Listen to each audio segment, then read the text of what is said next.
Painted, painless learning. આ પણ most MP સમજી લો.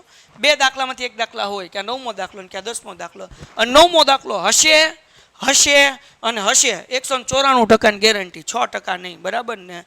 મને ખબર છે હો જ હોય તોય 94% એક્સ્ટ્રા આપ્યા, કારણ કે મેં જોયું છે કે પરીક્ષામાં સમ પૂછાય. હું 6 વર્ષથી ભણાવું છું એટલે એ કરી નાખજો સમ. હવે 10મો સમ જોઈ લઈએ. એક કંપની તેના દૂધ પાવડરને એવા નળાકાર ડબ્બામાં પેક કરે છે, એટલે તમે દૂધનો પાવડર જોયો નળાકાર ડબ્બાની અંદર હોય, બરાબર? ડબ્બામાં પેક કરે છે કે જેનો વ્યાસ કેટલો છે? વ્યાસ કેટલો છે? જ્યારે જ્યારે વ્યાસ મળે ત્યારે હું ગોતવાનું? ત્રિજ્યા ગોતવાનું. ત્રિજ્યા નહીં, ત્રિજ્યા. શું? ત્રિજ્યા, ત્રિજ્યા નહીં. એટલે આર ગોતવાનું. એનું સૂત્ર શું છે ભાઈ? વ્યાસના છેદમાં 2, એટલે કે 14/2 એટલે કેટલું મળ્યું? 60. અને અહીંયા સેમી કીધું એટલે સેન્ટીમીટર. કોઈને કઈ ડાઉટ છે? વ્યાસમાંથી આપણે ગોત્યું ત્રિજ્યા. પછી આપણને કીધું અને તેની ઊંચાઈ 20 સેમી હોય એટલે h બરાબર કેટલું ભાઈ? 20 સેન્ટીમીટર. તો I સેન્ટીમીટર ને I સેન્ટીમીટર, એટલે ચિંતા કરવાની જરૂર નથી. બરાબર? બાજુની આકૃતિમાં બતાવ્યા પ્રમાણે અહીંયા આકૃતિ આપણને આપ્યું છે. કંપનીની ડબ્બાની વક્ર સપાટી ફરતે એક લેબલ લગાડવાનું છે. ડબ્બામાં શું કરવાનું છે? લેબલ લગાડવાનું. પણ ડબ્બામાં લેબલ લગાડવાનું છે. દાખલા તરીકે આ બોટલ છે એ ડબ્બો છે એવું સમજી લો. તો આખામ નથી લગાડવાનું. તમને ખબર હોય તો લેબલ ખાલી વચ્ચે જ હોય, આખી બોટલમાં ન હોય. લેબલ ક્યાં હોય? ખાલી વચ્ચે જ હોય. બરાબર? તો એવી રીતના જો અહીંયા લખ્યું દૂધનો પાવડર આટલા ભાગમાં લેબલ છે, તો આ ભાગ ખાલી છે. હું અહીંયા જે ખાલી ભાગ છે ને, અથવા તો જે ભાગમાં લેબલ લગાડવાનું છે ને એ ખાલી હું લાઈન કરું. આ ભાગમાં જ લેબલ લગાડવાનું છે. ટપો પડ્યો કે નહીં? આ ઉપરનો એની ઉપરનો ને એની નીચેનો આટલો ભાગ ને એટલો ભાગ એ હું રાખવાનું છે? ખાલી રાખવાનું છે. બરાબર? ઓકે. તો આ લેબલ નળાકારના શીર્ષ અને તળિયા બંનેથી 2 સેમી દૂર છે.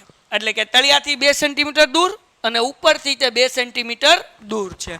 ઓકે. તો હવે આપણને એમ કીધું છે કે સેમી દૂર ચોંટાડવામાં આવેલ હોય તો લેબલનું ક્ષેત્રફળ ગોતો. કોનું ક્ષેત્રફળ ગોતવાનું? તો જુઓ ભાઈ, લેબલનું ક્ષેત્રફળ ગોતવા માટે ત્રિજ્યામાં કોઈ ફરક ન પડે, ખાલી ઊંચાઈમાં ફરક પડે. તો અહીંયા ધ્યાન રાખો, લેબલની ઊંચાઈ ગોતું છું. હું ગોતું છું બેટા? લેબલની ઊંચાઈ. આ નળાકારનો ઊંચાઈ મોટો હશે એટલે એને કેપિટલ H કહી દીધો, અને લેબલની ઊંચાઈ કેવી હશે? નાની હશે એટલે એને હું નાનો H કહું છું. કોઈને કઈ ડાઉટ? ઓકે. તો હવે કેમ માઇનસ કહીશ? આખું નળાકાર આખો ડબ્બો છે એ 20 સેમીનો છે. ઉપરથી 2 સેમી માઇનસ કરવાનું અને નીચેથી 2 સેમી, એટલે કે આપણે કરી નાખીએ 20 - 2 - 2. કોઈને કઈ ડાઉટ? કેમ? કારણ કે કીધું ઉપરથી 2 સેમી અને નીચેથી, એટલે 20માંથી 2 - 2 કર્યું એટલે લેબલની ઊંચાઈ કેટલી હોય? 16. 20માંથી 2 જાય એટલે 18 ને એમાંથી 2 જાય એટલે 16. બરાબર? એની કઈ ત્રિજ્યામાં ફરક પડે નહીં. ત્રિજ્યા તો એટલી જ રહેવાની, એમાં કઈ ફરક નહીં પડે. આગળ વ્યા જઈએ તો આપણે હવે ગોતીએ લેબલનું ક્ષેત્રફળ. હાલો, તો હવે લેબલનું ક્ષેત્રફળ એટલે નળાકારનું ક્ષેત્રફળ થાય ને, કારણ કે લેબલ એ ગોળ હોય એટલે નળાકાર જ થયું. તો નળાકારનું કયું ક્ષેત્રફળ મૂકવાનું? કુલ પૃષ્ઠફળ લખવાનું કે ખાલી પૃષ્ઠફળ લખવાનું? ખાલી પૃષ્ઠફળ, કારણ કે લેબલ તો કાગળિયો છે. કાગળિયાને ગોળ કરો તો એ ખુલ્લો નળાકાર જ થવાનો, એટલે ખાલી પૃષ્ઠફળ. બરાબર? એનું સૂત્ર શું છે? 2πr/h. 2 એમ બોલો, પાઈની જગ્યાએ આર ની જગ્યાએ H ની જગ્યાએ ભાઈ સોરી R ની જગ્યાએ કેટલા મૂકવાના? 7. અને H ની જગ્યાએ કેટલા મૂકવાના? 7 7. તો હવે 2 × 22 કરીએ એટલે 22 દુ કેટલા થાય? 44. ગુણ્યા કેટલા કરવાના? 16. ગુણાકાર કરી નાખીએ 44 × 16. તો પેલા 1 નો વારો લેવાનો.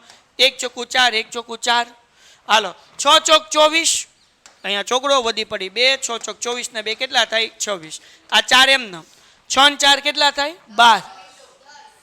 6 × 4 12 થાય 10. વધી પડી 1. 1 ને 4 5. 5 ને 2 7.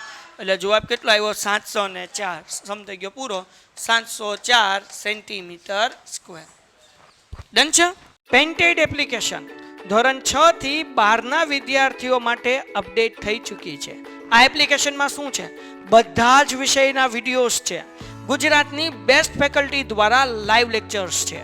IMP પ્રશ્ન છે, ટેસ્ટ સિરીઝ છે, અને ગુજરાતના તમામ વિદ્યાર્થીઓ સાથે તમે તમારી કમ્પેરિઝન કરી શકો છો.